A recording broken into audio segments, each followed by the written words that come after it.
agama saya itu melarang untuk hitungnya menyembah berhala. Cuma masalahnya Tuhan saya ini sih Tuhan saya berbentuk manusia. Apa bedanya dengan agama lain yang menyembah berhala?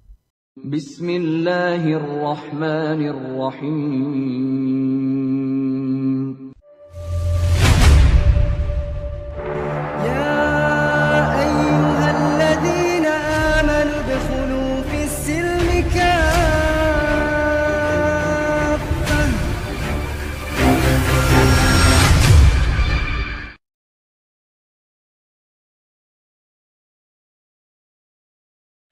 Assalamualaikum warahmatullahi wabarakatuh. Perkenalkan saya David Immanuel Natalius dari Kota Malang, usia 36 tahun. Awal mula saya masuk Islam sekitar tahun 2003. Boleh diceritakan latar belakang keluarga dan circle pertemanan Mas David? Saya dibesarkan dari keluarga besar saya Kristen, Protestan, dari keluarga ibu dan bapak emang dari keluarga Kristen. Latar belakang lingkungan saya di salah satu daerah Kota Malang yang notabene tahun sekitar di bawah tahun 2000-an terkenal dengan musik undergroundnya. Berarti apakah Mas David juga terlibat di musik-musik underground? Hampir rata-rata pemuda sana mulai menginjak umur balik atau masuk SMP itu kita udah terbiasa mendengerin musik-musik yang cerdas gitu sih. Apa pengaruh musik itu ke dalam kehidupan Mas David? Pengaruhnya ini dari pola pikir saya. Karena saya suka musik-musik yang notabene metal, hardcore.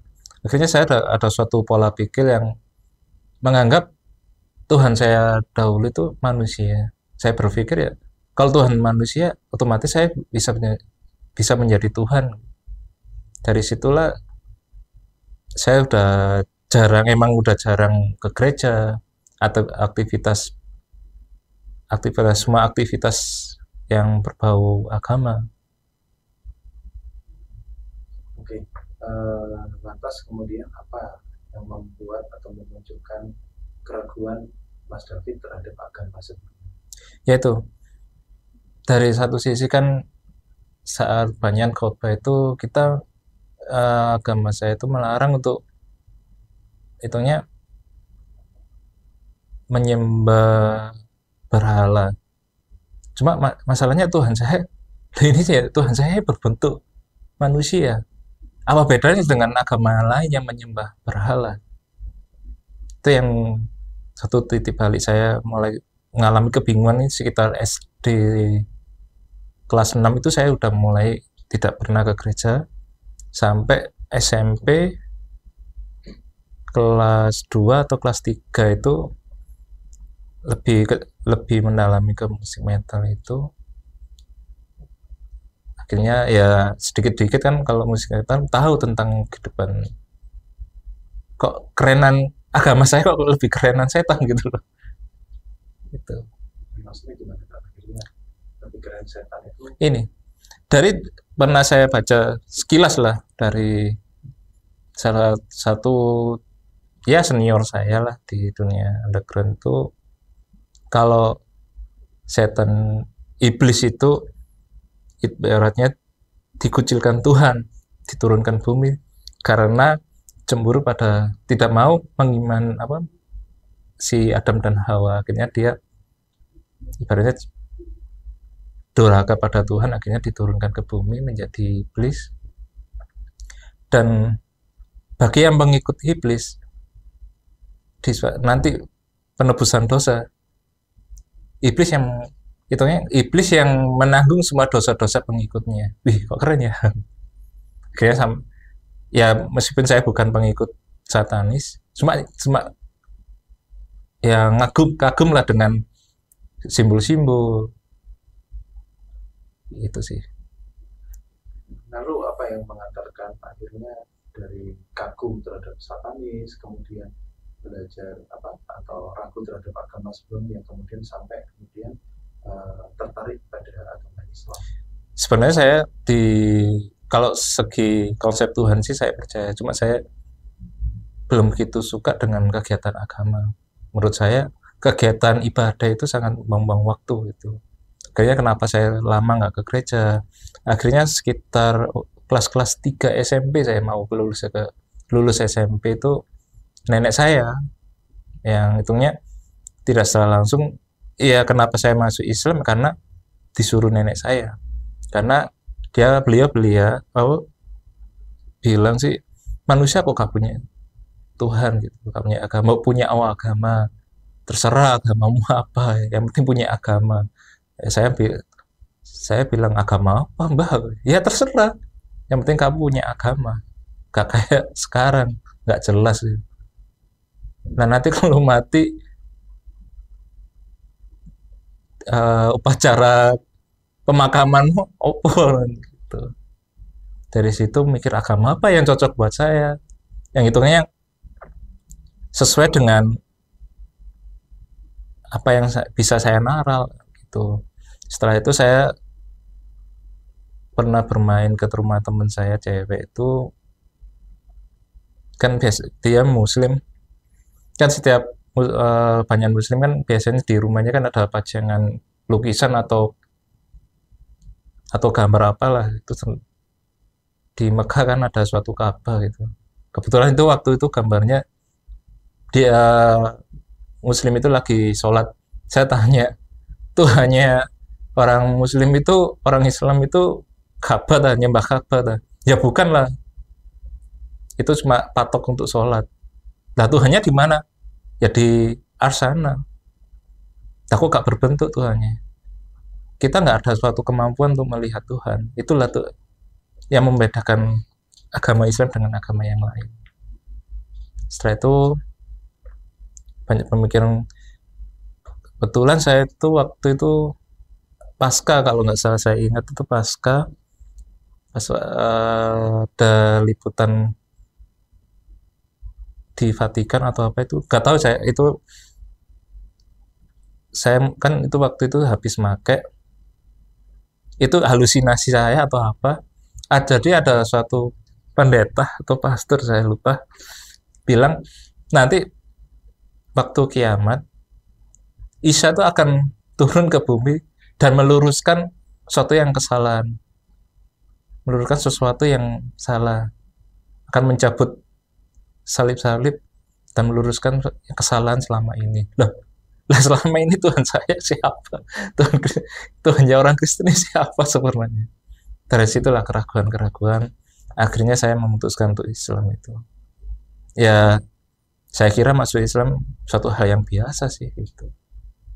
Apa nggak ada keinginan atau ada sesuatu pemikiran untuk belajar agama yang lain selain Islam? Kepikiran tuh mempelajari suatu agama yang lain, insya Allah saya kayaknya nggak ada. Karena semua agama ya bagi saya ribet. Contoh, Pak di saya kan Hindu di Mali.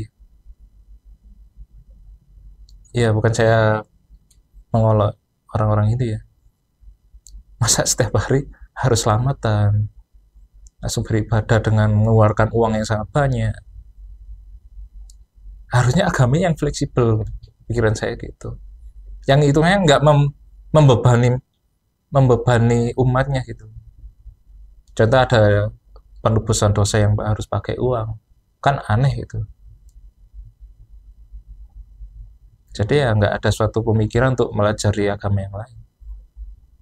Oke, lalu yang membuat Mas David tertarik pada Islam, kemudian mau belajar tentang konsep ketuhanan dalam Islam itu gimana?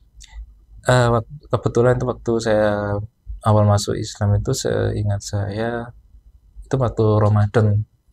Jadi Ramadan terdahulu sebelumnya itu kan setiap teman saya yang biasa sehari-harinya mabuk, sehari-harinya pakai cimeng, di setiap Ramadan kok mereka tuh berhenti, dia langsung tekun ibadah, langsung eh, lihat teman-teman saya kayak damai banget gitu loh. Dari situlah saya penasaran tuh masuk Islam itu, menguatkan masuk Islam itu. Setelah itu saya bilang ke nenek saya, kayaknya kamu mau masuk Islam, ya terserah, yang penting punya agama gitu. Setelah itu saya tanya ke teman saya, sahabat main, sahabat kecil saya di kampung saya, Mas, masuk Islam itu bagaimana? Hah, kaget beliau, si kena cok, cok guyon lo, nggak guyon mas. Setelah itu nenek saya keluar, bener mas, tolong dibimbing untuk masuk Islam itu apa aja. Setelah itu saya suruh apa, tahap mengucapkan syahadat. Setelah itu suruh mandi besar, dan sholat pertama saya sholat maghrib. Lah anehnya juga, saya pulang dari masjid, satu kampung itu kaget semua, yang merasa jadi artis dadakan gitu. Nah, gimana pada saat itu ya, masih berarti waktu itu masuk Islam umur berapa? Sebelum saya dibaptis itu mungkin sekitar 17-an, cuma kan belum masuk Desember kan, seingat saya itu, karena belum dibaptis kan. Dibaptis seingat saya itu waktu hari ulang tahun ke-17 atau gimana, lupa saya. Itu mungkin karena saya belum dibaptis, jadi sama nenek saya suruh kasih pilihan milih agama gitu. Karena saya sudah lama nggak masuk gereja, kitab saya buang, lukisan Yesus itu saya buang, salib saya balik, di kamar banyak itunya poster-poster musik-musik metal, dan ada pentagram. Takutnya cucunya kesayangannya tersesat, akhirnya suruh punya agama itu. Kalau melihat konsep ketuhanan dalam Islam dengan agama sebelumnya, itu perbedaannya di mana sih? Lebih realitas sih kalau menurut saya, karena kita bayangkan lah, suatu yang menciptakan harusnya lebih sempurna daripada yang diciptakan. Itu dari situ saya udah yakin kalau Islam ini benar-benar agama yang sebenarnya, yang dari Tuhan. Tuh. Dan di Islam juga ya ada menceritakan yang Nabi yang dituhankan agama saya dulu. Dari situ kan benar-benar agama yang benar-benar turun dari Tuhan, bukan agama yang diciptakan manusia. Kemudian pada saat itu perasaannya gimana saat sudah memutuskan untuk memeluk agama Islam? Perasaan sih alhamdulillah lebih senang, karena merasa dapat suatu perhatian yang dulu di agama saya ya cuma lu siapa saya siapa gitu. Di Islam kok banyak yang membimbing, langsung dari keluarga ya, karena saya di backing sama nenek saya, nggak berani ada yang biasa di luar sana ya. Mungkin cobaan setiap manusia kan beda-beda. Alhamdulillah dari cobaan keluarga itu tidak ada sama sekali. Cuma ada berapa pendeta, dulu waktu saya pindah agama, setelah saya pindah agama itu kan posisi bapak saya kan ketua MK daerah kampung saya.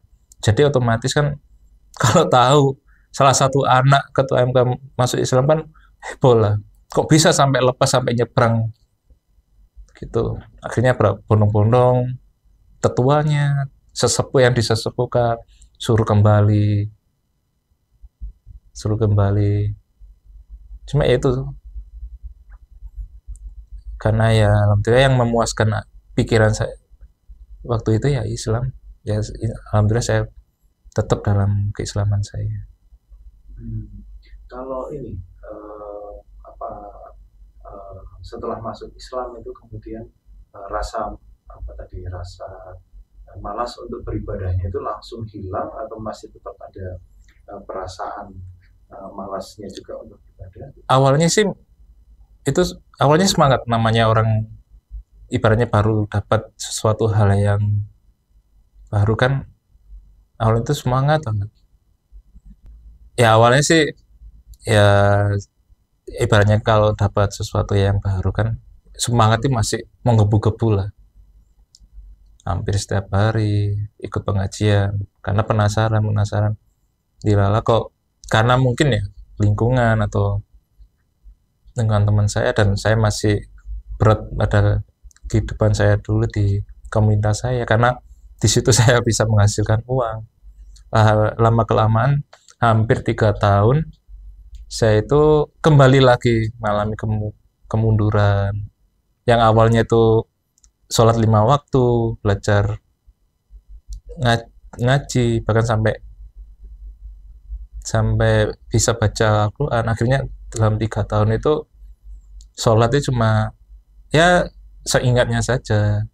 Kadang 4 waktu, kadang 3 waktu, kadang 1 waktu, kadang cuma Jumatan. Akhirnya kedua kalinya nenek saya marah dengan kelihatan. Sampai beliau itu bilang, "Lah sampean iki wis masuk Islam kok tetep aja kayak dulu."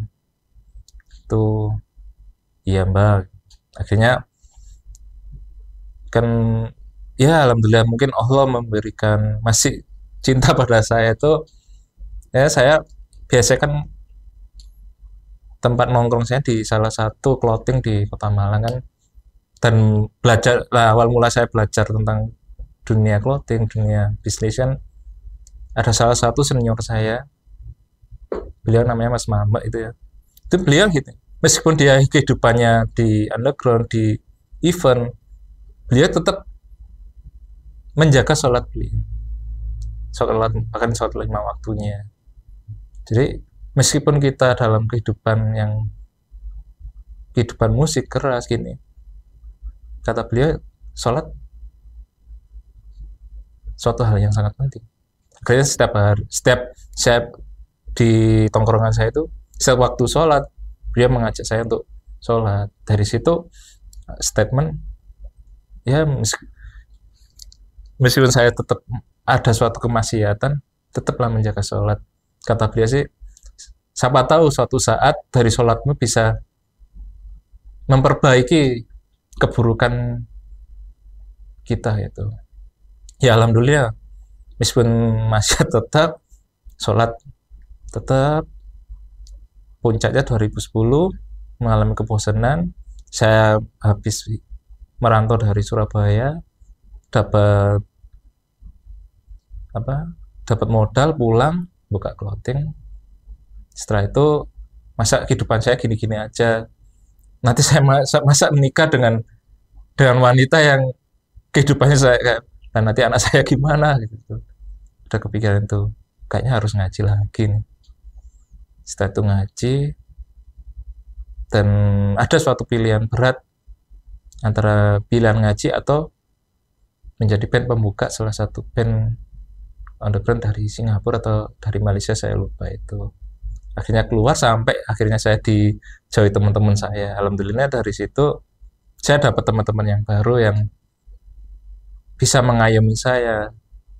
Ibaratnya meskipun saya udah jauh dari kehidupan saya dulu, ada gantinya. Alhamdulillah itu yang berkesan dalam kehidupan saya. Salah satu dulu di Malang itu ada suatu lembaga yang mengayomi para pemuda yang seumuran SMA. Itu namanya kalau nggak salah Kias gitu. Ya alhamdulillah dari Kias itu saya bisa bertemu dengan teman-teman saya yang sampai sekarang menjadi teman baik saya, yang ibaratnya bisa membimbing saya sampai sekarang. Itu apa proses yang dilakukan mulai dari di band underground, kemudian berproses akhirnya pengen ngaji, pengen memperbaiki hidup, itu ya, boleh diceritakan tadi gimana proses? Sebenarnya prosesnya itu dari yang saya kenal Mas Mama itu lambat laun ya pingin memperbaiki lagi lah. Masa kehidupan saya gini-gini aja. Ada suatu titik kebosanan juga. Masa kehidupan saya cuma untuk hal-hal yang gini aja. Emang dari situ kan sumber keuangan saya dari situ. Cuma yang agak berat kan karena itu, yang buat berat. Akhirnya bismillah lah. Katanya kalau kita meninggalkan sesuatu yang kurang baik akan ada balasan yang kurang, ada balasan yang lebih baik. Setelah itu sampai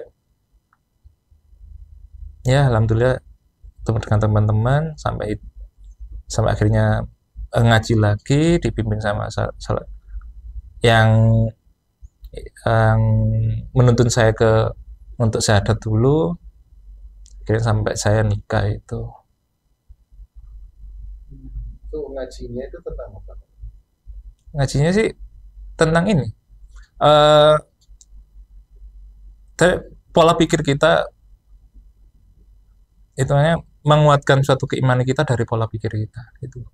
Jadi menuhankan sesuatu Tuhan Allah itu bukan hanya sekedar wah apa jeneng hati kita, perasaan kita, tapi melalui mengolah suatu pemikiran kita bahwa Allah itu mengenai Allah itu hanya bukan sekedar kita kerentaknya hati kita. Jadi benar-benar kehidupan kita itu awal kita dari mana, setelah ini kehidupan kita untuk apa, setelah hari ini kita kemana. Itu yang diajarkan. Kalau asalnya kita dari Allah, otomatis kehidupan kita untuk Allah. Saat kehidupan kita untuk Allah, ya kita kembali ke Allah lagi. Itu sih yang diajarkan. Dan efek dari ngaji itu tadi terhadap ibadahnya gitu. Alhamdulillah sampai sekarang proses saya lebih menikmati untuk beribadah meskipun kadang di masjid, kadang banyak di rumah. Tapi dari situ yang dulu tingkat stres mungkin ya tingkat stres 80 sekitar 100%, sekarang sedikit demi sedikit berkurang. Setiap gagal dalam proyek masih ada ya alhamdulillah di belakang saya masih ada yang support. Bayangkan kalau dulu saya tidak ngaji mungkin ya bisa berakhir di jeruji atau di yang lahat. Ya. Dari yang dikaji itu tadi apa saja yang kemudian berdampak dalam kehidupan, kemudian mungkin mengenal Islamnya itu sejauh apa, sehingga Islam itu bisa dijalankan oleh Mas David dalam seluruh aktivitas kehidupan. Jadi gini, setelah belajar kajian itu suatu hal yang baik ataupun buruk kan itu berasal dari Allah. Dan ujian itu kan nggak suatu hal yang ujian itu yang baik-baik aja. Bahkan ujian yang terburuk aja seperti waktu itu kejatuhan saya pertama dalam bisnis saya. Saya dikhianati pertama kali dikhianati teman bisnis saya. Itu ya waktu saya udah ngaji. Padahal dulu sebelum ngaji boro-boro mau mengkhianati. Karena dulu kan kita ibaratnya itu satu rantai kan. Kalau salah satu mengkhianati bisnis itu akan hancur. Dan ujung-ujungnya mungkin yang mengkhianati bisa berakhir di selokan atau di sungai gitu. Saya pikir ya kalau sudah ngaji itu baik-baik saja, ternyata Allah menguji keimanan saya dengan ujian yaitu dikhianati teman saya. Padahal ya sama-sama ngajinya. Persepsi saya tuh ngaji itu semuanya orangnya baik, ternyata ya ada oknum juga gitu. Dari situ sih awalnya ya emang namanya manusia masih lama sih sempat lah kecewa, langsung jantung bangun lagi sampai paling terparah itu sekitar 2016 itu setelah ada project yang gagal lagi lah itu, project itu gagal, habis uang banyak, sampai punya utang. Ibaratnya dulu selama saya tidak mengenal utang sampai mengenal utang, karena ya harus ada istri ya dan anak saya yang harus saya nafkahi, sampai saya bela-belani untuk utang itu ternyata masih gagal. Titik terendah saya sampai bilang sama istri itu, misalnya Dajjal turun ke Malang, mungkin saya jadi makmum pertama Dajjal. Tapi ya alhamdulillah hanya sebatas omong saya. Setelah itu ya alhamdulillah saya ketemu sahabat saya, bikin project-project sampai sekarang. Alhamdulillah Allah masih sayang pada saya, meskipun ibadah saya belum sempurna seperti teman-teman yang lain. Oke. Ya, kalau Mas David kan juga pernah akhirnya ketemu dengan orang Islam, ya ada yang baik, ada yang kemudian jahat sampai mengkhianati begitu. Nah, kemudian pasti kan sering menemukan hal-hal semacam itu juga, artinya pandangan-pandangan negatif orang terhadap Islam, terhadap mu'alaf. Nah, ini gimana nih kalau dari Mas David? Kalau saran saya sih, sebelum ada suatu kata-kata saya yang selalu saya pegang itu, sebelum membenci sesuatu, pelajarilah sesuatu itu, baru bencilah sesuatu itu. Saran saya sih, banyak orang-orang yang membenci Islam, bahkan yang lucu lagi, orang Islam benci Islamnya itu kan ya antara dungu atau bodoh. Saya sampai ya nggak sampai, pikiran saya nggak sampai ke situ sih. Kok ya aneh juga, karena ya mungkin mereka belum melajari Islam secara keseluruhan, secara kafah. Bahkan orang Muslim kan cuma katanya Islam ini, Islam itu. Misalnya Islam itu benar-benar yang bilang teroris, yang gini, mungkin saya nggak bakal masuk Islam. Dan mungkin keluarga saya udah diteror sama orang Muslim. Bahkan saya aja, keluarga saya yang Muslim, sekitarnya ya keluarga saya non Muslim, sekitarnya kan banyak orang Muslim, ya baik-baik saja. Iya, gimana hubungan antara Mas David dengan keluarganya mulai dari masuk Islam sampai hari ini? Ya biasa saja, mereka saling bantu. Bahkan sayangnya ibu saya dan bapak saya yang lebih sayangnya pada saya, seakan-akan saya yang menantunya. Ibu saya kadang setiap Ramadan yang belikan jilbab istri saya. Bahkan yang lucunya lagi lah ini, kalau setiap hari besarnya umat Kristen atau Katolik, setiap Natalan itu kadang kan orang meributkan, wah gini-gini, harus kok nggak ucapkan salam Natal, kok gak gini-gini. Nah mungkin dulu saya aja teman saya nggak ngucapin selamat Natal aja biasa saja. Nggak tahu ya kok dalam akhir-akhir ini kok hal-hal bagi keluarga saya itu sepele itu. Hal yang bukan hal yang besar. Ibaratnya bahkan ngucapno, bahkan nggak ngucapno, ya urusan kita masing-masing gitu. Bahkan keluarga saya kalau hari Natal kan kumpul, ya hampir semua agama ngumpul di rumah besar saya, di keluarga besar saya. Paman yang Hindu, ada yang Katolik, ada yang Protestan. Ya kita biasa aja. Bahkan ras, ada yang paman saya dari Papua, ya biasa aja, yang saling dukung. Kalau Lebaran malah ya kita ngumpul bareng kan. Ya nggak ada suatu kesenjangan yang digembor-gemborkan orang di luar sana. Berarti nggak ada masalah antara Mas David yang sudah masuk Islam dengan istri, dengan anak, dan kemudian Mas David yang Muslim, kemudian dengan keluarga itu nggak ada masalah? Alhamdulillah nggak ada masalah sih. Cuma ya cobaan saya yang itu, hitungannya dalam ibadah saya sih. Itu aja sih. Artinya ada nggak tuntutan dari keluarga itu kepada Mas David yang keluarga untuk juga ikut mengucapkan selamat Natal misalnya? Nggak ada. Ya ibaratnya kalau kita ngumpul, kita makan-makan, selama itu makanannya nggak ngandung babi, ya aku ya ikut makan. Kan biasanya kalau ibu saya itu ya, ini yang buat keluargamu, ya wis makan-makan bareng. Kalau ada pernikahan saudara saya, ya kalau pas waktu pemberkatan ya saya di luar. Bahkan pastor saya ya masih ngobrol sama mantan pastor saya. Bahkan pernah saya, kalau orang-orang kan biasanya kan umumnya dipuji karena wah sama kok ganteng mas ya. Kalau sama pastor saya sama kayak Yesus ya rambut saya. Wow, itu sih. Kok bisa dibilang kayak Yesus?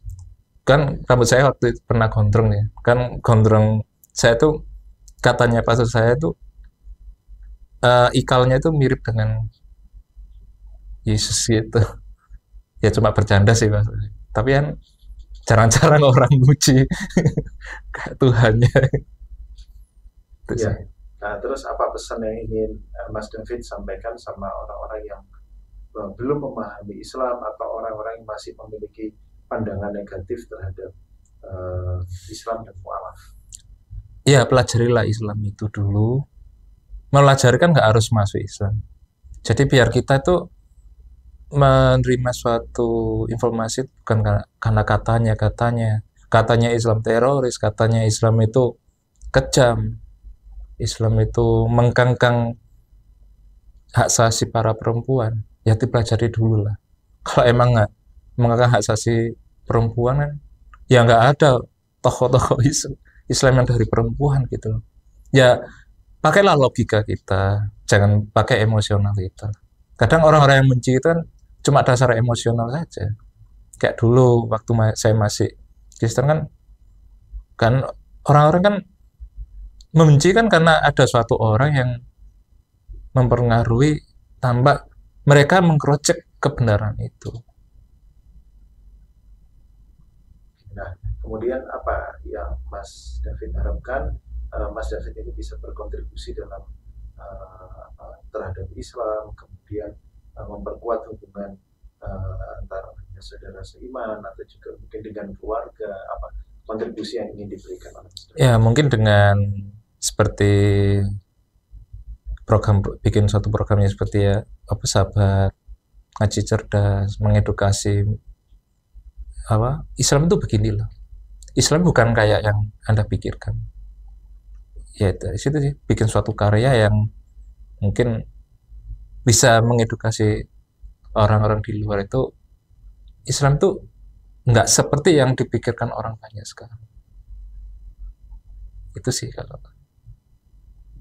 Oke, terakhir mungkin pesan-pesan sekaligus penutup nanti pesan-pesan untuk sahabat ngaji cerdas ini untuk bisa istiqomah dalam menjalankan keislaman. Ya alhamdulillah dengan program ngaji cerdas ini bisa mengumpulkan para saudara-saudara kita itu untuk saling menguatkan satu sama lain dengan program-program ini kan yang mungkin mualaf yang nasibnya nggak seberuntung saya merasa beruntung karena banyak teman-teman saya mualaf itu sampai diusir bahkan sampai cerai. Itu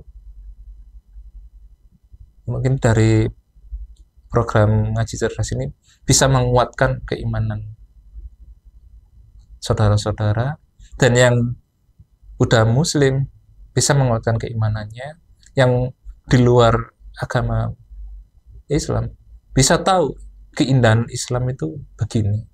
Kita saling merangkul, kita saling tolong menolong. Terima kasih pada komunitas ngaji cerdas bisa memberikan suatu waktu untuk saya bisa bercerita tentang kehidupan saya. Semoga saudara di sana yang di luar, yang baru mualaf, yang masih berjuang dalam kemualafnya, semoga tetap keimanan saudara lebih kuat lagi dan kita bisa ketemu lagi di surga.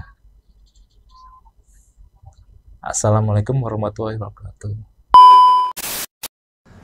Bismillahirrahmanirrahim. Assalamualaikum warahmatullahi wabarakatuh. Ya, kembali lagi ya teman-teman sekalian yang dirahmati oleh Allah Subhanahu wa taala. Bersama dengan saya Hendriko Santoso selaku narasumber di Ngaji Cerdas, mencerdaskan umat Nah, teman-teman, di sini ada produk bagus nih.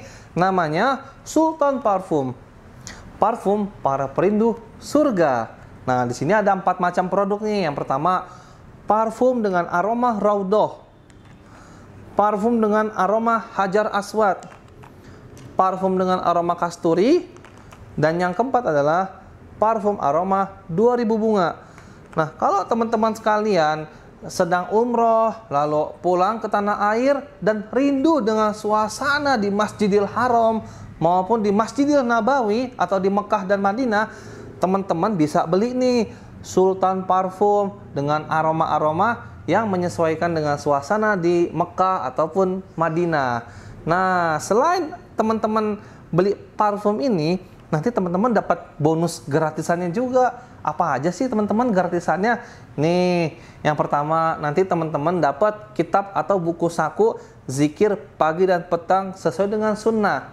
Nah, yang kedua, teman-teman nanti dapat gratis tasbih nih. Wah, lucu banget ya, imut nih, bisa dibawa kemana-mana. Yang ketiga, nanti teman-teman dapat juga nih kertas untuk bagaimana sih parfum ini digunakan untuk saat suasana apa aja. Di sini udah dijelasnya teman-teman semua. Nah, jadi teman-teman jangan lupa nih dibeli, informasinya ada di sini nih. Nah, dengan teman-teman membeli produk parfum Sultan ini, teman-teman sama saja dengan membantu operasional dakwahnya channel YouTube Ngaji Cerdas. Nah, luar biasa kan? Dengan harga berapa teman-teman sekalian? Cukup dengan 90 ribuan saja, teman-teman sudah bisa dapatkan ini semua nih. Masya Allah ya. Ini semua nih, semua teman-teman bisa dapatkan hanya dengan 90 ribuan rupiah. Teman-teman juga sudah termasuk membantu operasional dakwah, support channel YouTube Ngaji Cerdas. Nah, luar biasa kan? Nah, jadi tunggu apa lagi teman-teman ya? Segera hubungi di sini nih, di link yang tertera di bawah ini ya. Terima kasih ya teman-teman sudah menonton. Assalamualaikum warahmatullahi wabarakatuh.